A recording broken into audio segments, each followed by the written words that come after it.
पूरा middle east युद्ध के ज्वालामुखी से लगातार धधक रहा है और यमन का हूती या फिर इजराइल, दोनों में से किसी एक की लगाई एक चिंगारी इस ज्वालामुखी में ऐसा धमाका करेगी जिससे पूरा मिडिल ईस्ट जल उठेगा।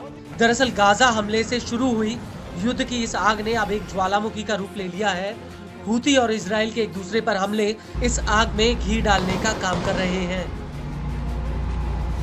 मौजूदा समय में हूती ने इजराइल के तमाम एयर डिफेंस सिस्टम की हवा निकाल दी और इजराइल में ऐसा कोई कोना नहीं बचा जहां पर हूती के ड्रोन और मिसाइल हमलों की धमक ना सुनाई दे रही हो।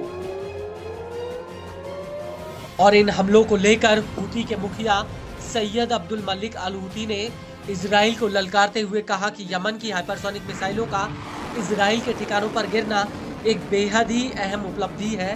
हूती का कहना है कि यमन के सुपरसोनिक मिसाइल हमले जो दुश्मन के एयर डिफेंस सिस्टम में घुस चुके हैं एक महान और बेहद ही अहम उपलब्धि है और दुश्मन और अमेरिकियों को इस बात का पता है। इजरायली दुश्मन यमन से हो रहे हमलों की रफ्तार से हैरान है। वो इनके बारे में निराशा से बोल रहा है, जबकि दुश्मन यह दावा कर रहा था कि हालात उसके पक्ष में हैं। वहीं वो यमन से हमले जारी रहने से हैरान है। इजराइल हमारा सामना करने में सक्षम नहीं है। आपको बता दें कि हूती ने इसी बयान में लाल सागर में हमलों का जिक्र करते हुए कहा कि हूती के हमलों की वजह से इजराइल के कब्जे वाला ईलत बंदरगाह पूरी तरह से ठप हो गया।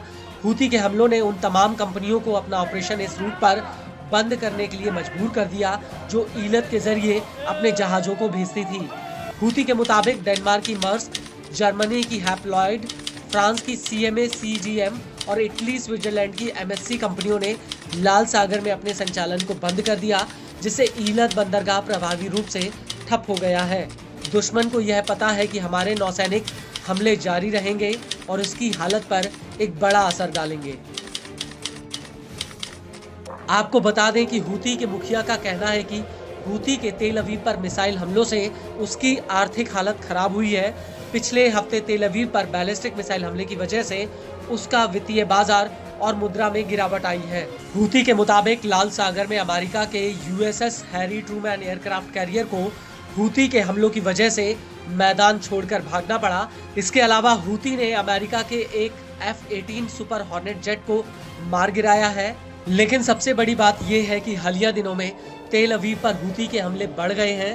हूती ने 26 दिसंबर 2024 को तेल अवीव पर हाइपरसोनिक बैलिस्टिक मिसाइल फिलिस्तीन 2 फायर की थी, जिसकी वजह से करीब 16 लोग घायल हुए थे।